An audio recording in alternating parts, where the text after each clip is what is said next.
Korang tahu tak, banyak gila peristiwa hitam yang berlaku di sebalik lagu zombie yang korang selalu dengar tu. Korang nak tahu apa yang jadi? Korang kena tengok video ni sampai habis. Assalamualaikum dan salamlah kebersejarah. Sepatutnya kan, video kali ni aku tak nak buat mukadimah, tapi memandangkan tadi aku ada dapat satu komen ni, jadi aku nak buat mukadimah sikit. Ada satu mamat ni sound aku sebab tajuk aku dalam video hari tu macam menghina agama. So aku pun bagilah tuition bahasa Melayu secara percuma dekat dia. Tapi aku tak nak explain tuition yang aku bagi dekat dia tu. Cuma aku ada sebut tentang satu peristiwa dalam tuition aku tu yang mana akan menjadi topik video hari ini. Memandangkan dia rasa tajuk video aku hari tu macam penghinaan, jadi untuk video kali ni aku gunakan tajuk yang lebih direct. Untuk makluman korang, walaupun aku suka bereksperimen dalam video aku, tapi aku ni tak adalah bodoh sangat. Aku tak nak angkat bakul, tapi aku rasa bahasa Melayu antara kelebihan yang aku ada, walaupun aku selalu bercakap dalam bahasa rojak. Jadi aku memang selalu bermain dengan bahasa dalam tajuk aku untuk memanipulasikan perasaan orang untuk tertarik dengan video aku, supaya keinginan dia kuat untuk tengok video aku. Itulah yang kita panggil clickbait, faham? Tapi dalam clickbait aku masih ada titik play safe, di mana aku tahu kalau ada orang cuba nak attack aku dengan menggunakan elemen tajuk aku dah tahu dekat mana kelemahan dan kekuatan dalam tajuk aku sendiri. Sorry bro, setiap video aku bukan main sembrono je tulis. Aku akan main susun-susun perkataan tu dulu, sampailah aku jumpa tajuk yang aku rasa okey. Nak tulis tajuk pun kadang-kadang lepas 2 hari baru dapat tajuk, bukan main tulis je. Okey, aku rasa cukup lah sampai situ je. Sekarang ni aku ada satu soalan untuk korang. Korang pernah dengar tak lagu ni? In your head,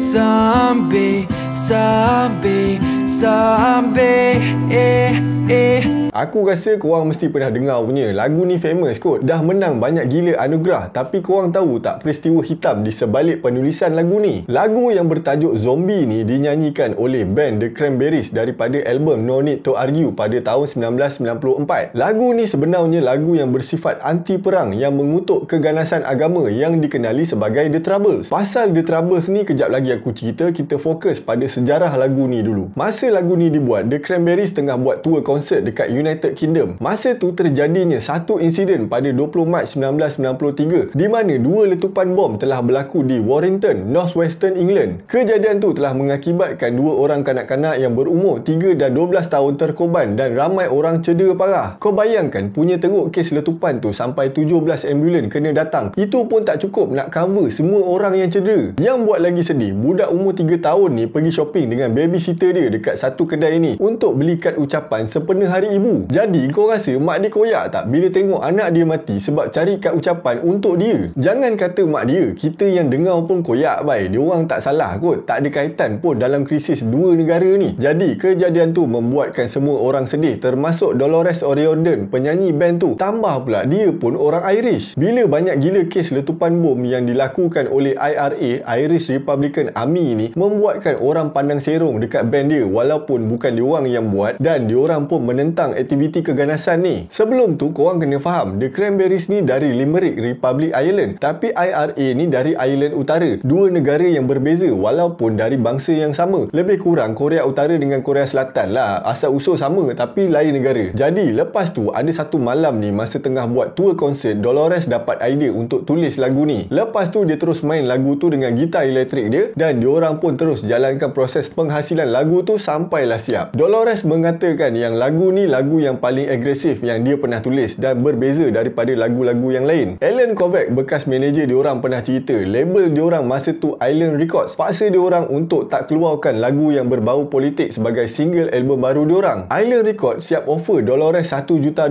untuk buat lagu lain, tapi apa yang Dolores buat? Dia koyakkan cek tu. Kovac cakap Dolores ni memang nampak kecil dan lemah lembut, tapi kalau dia dah kata A, memang A je, takkan jadi B, takkan jadi C. Dolores ni ada impian nak jadi artis antarabangsa dan dia nak pecahkan rekod dunia pada masa tu. Jadi dengan lagu Zombie ni, dia yakin yang dia boleh capai impian dia. Dolores cakap yang dia dah bosan buat lagu-lagu cinta ni. Dia nak start menulis lagu tentang realiti yang berlaku dekat Ireland pada masa tu. Director muzik video diorang pula Samuel Bayer, orang yang direct muzik video lagu Nirvana, Smell Like Teen Spirit. Bukan biasa-biasa punya diorang panggil. Bayer sendiri pergi ke Belfast, Ireland Utara untuk dapatkan footage original suasana yang tengah berlaku dekat sana. Jadi apa yang korang tengok dalam muzik Pelik video tu memang real punya askar British dan budak-budak tempatan dekat sana. Bila lagu Zombie ni keluar je, lagu ni menang carta nombor 1 dekat beberapa negara dan dapat anugerah platinum dekat Jerman dan Australia. Lagu ni juga berjaya menang anugerah lagu terbaik dalam MTV Awards, mengalahkan Michael Jackson dengan TLC. Band diorang juga dapat buat persembahan lagu ni dalam Nobel Peace Prize Ceremony yang diadakan untuk menghormati orang-orang yang pernah berjasa dalam mendamaikan konflik yang berlaku dekat Ireland Utara. Dan disebabkan lagu ni, album No Need to Argue telah dijual hampir 20 juta unit seluruh dunia. Pada tahun 2018, ada satu band nama Bad Wolf buat cover lagu ni dan sepatutnya Dolores sendiri yang nyanyi lagu tu dengan diorang. Tapi sayangnya Dolores meninggal dunia pada 15 Januari 2018 ketika berumur 46 tahun. Jadi Bad Wolf ni decide untuk release lagu cover tu sendiri dan lagu cover diorang dapat nombor 18 dalam carta Top 40. Lepas tu band Bad Wolf ni dermakan $250,000 dekat 3 orang anak Dolores. Pada tahun 2020, The Cranberries telah menjadi Irish band yang pertama dapat 1 bilion views dekat YouTube untuk muzik video zombie. Jadi sekarang korang dah tahu kejadian yang berlaku di sebalik lagu Zombie ni. Tapi aku rasa korang tak tahu The Troubles tu apa. Kenapa diorang bom dekat UK? Apa masalah diorang sampai gunakan keganasan? Diorang ni nak ajak perang ke apa? Okey, bagi aku ambil nafas dulu.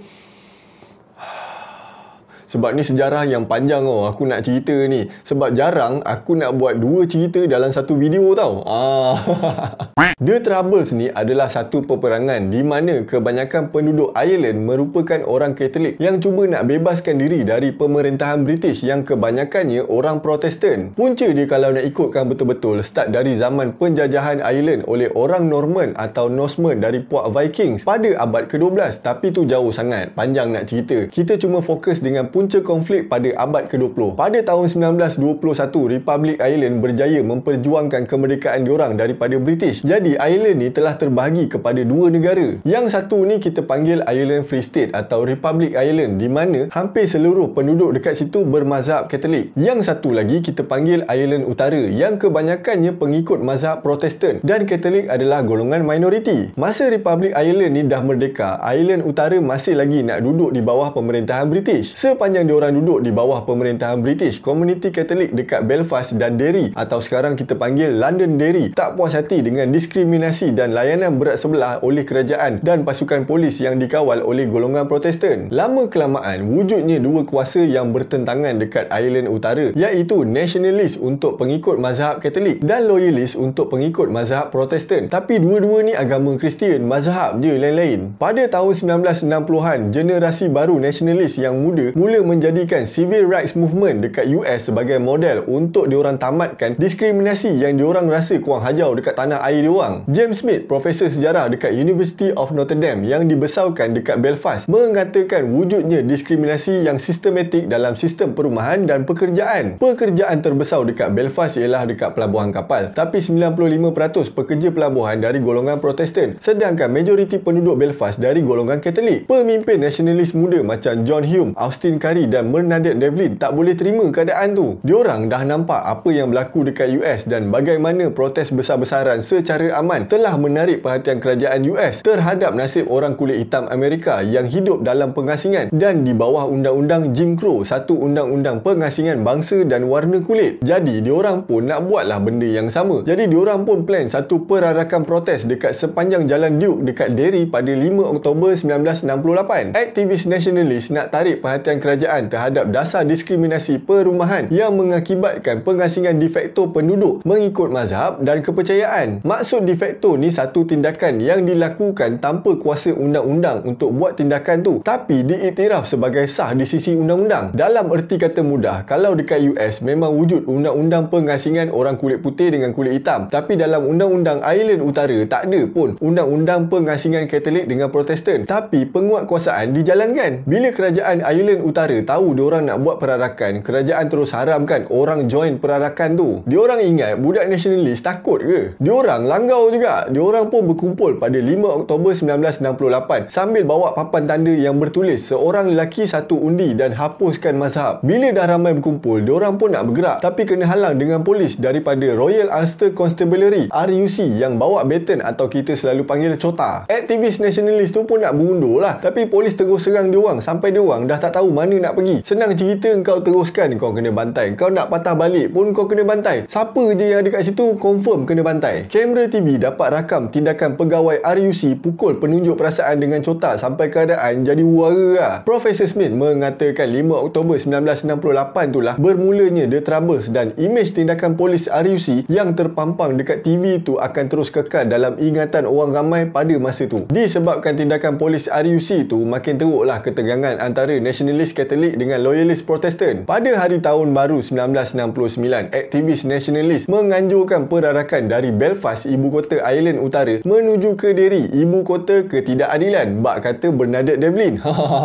Nampak now dia punya marah tu. Laluan yang diorang buat perarakan tu akan melalui kubu kuat loyalis Protestan. Jadi diorang rasa akan ada ancaman dekat situ. Jadi RUC pun sediakan polis pengiring untuk penunjuk perasaan nasionalis sepanjang perarakan. Bila diorang sampai je dekat jambatan Bentolet, diorang tengok yang polis-polis ni semua dah start pakai helmet dengan shield. Macam diorang ni dah tahu ada benda nak jadi lepas ni. Lepas tu diorang terus kena kepung dan kena serang dengan batu daripada 300 orang loyalis. Ada sebahagian penyerang tu pakai armband warna putih yang bertulis B Specials, iaitu unit bantuan polis RUC. Semua aktivis nasionalis dah penuh darah ni dan diorang pun lari masuk sungai yang dah sejuk beku pada masa tu untuk perlindungan. Diorang tengok pegawai RUC yang escort diorang cuma berdiri je dekat tepi dan tak buat apa-apa pun untuk protect diorang. Ada beberapa ahli sejarah mengatakan permulaan sebenar The Troubles ialah pada Ogos 1969 bila perarakan loyalis dekat Derry mencetuskan rusuhan dan serangan balas yang ganas selama 3 hari. Pada masa tu, loyalis selalu menganjurkan perarakan untuk memperingati kemenangan tentera Protestan sejak abad ke-17 dekat seluruh Ireland Utara. The Apprentice Boys, kumpulan loyalis muda, plan nak buat perarakan patriotik pada 12 Ogos 1969 yang berarak melalui Bogside, di mana kebanyakan penduduk dekat situ pengikut Katolik. Bila penduduk Bogside atau kita panggil The Bogsiders tahu, diorang nampak yang perarakan tu sebagai provokasi secara terang-terangan. Jadi diorang pun tutup jalan, siapkan molotov cocktails dan bersiap sedia untuk menghadapi serangan. Pada hari kejadian, seperti yang dijangka, The Bogsiders telah bertempur dengan Apprentice Boys. Pasukan RUC terus datang untuk hentikan pertempuran tu, tapi kena serang dengan The Bogsiders yang baling batu dengan molotov cocktail dekat diorang. Battle of Bogside berlarutan selama 3 hari, tapi kesan yang paling teruk kena dekat Belfast, di mana bila perang dekat Bogside tu jadi, kumpulan loyalis dengan bantuan B Special serang pula kawasan kejiranan Katolik dan diorang bakau 1,500 rumah sampai hangus. Pada 14 Ogos, Perdana Menteri Ireland Utara seru kerajaan British hantar tentera untuk kawal keadaan negara diorang. Tak lama lepas tu, nasionalis pun tubuhkan kumpulan paramiliteri yang dikenali sebagai Irish Republican Army, IRA. Matlamat diorang ialah nak paksa British berundur daripada Ireland Utara dengan menggunakan apa sahaja cara yang diperlukan, termasuk keganasan dan taktik gerila. Parti politik yang sekutu dengan diorang, Sinn Féin, menyokong matlamat yang sama dalam Badan Perundangan Ireland Utara. Pada tahun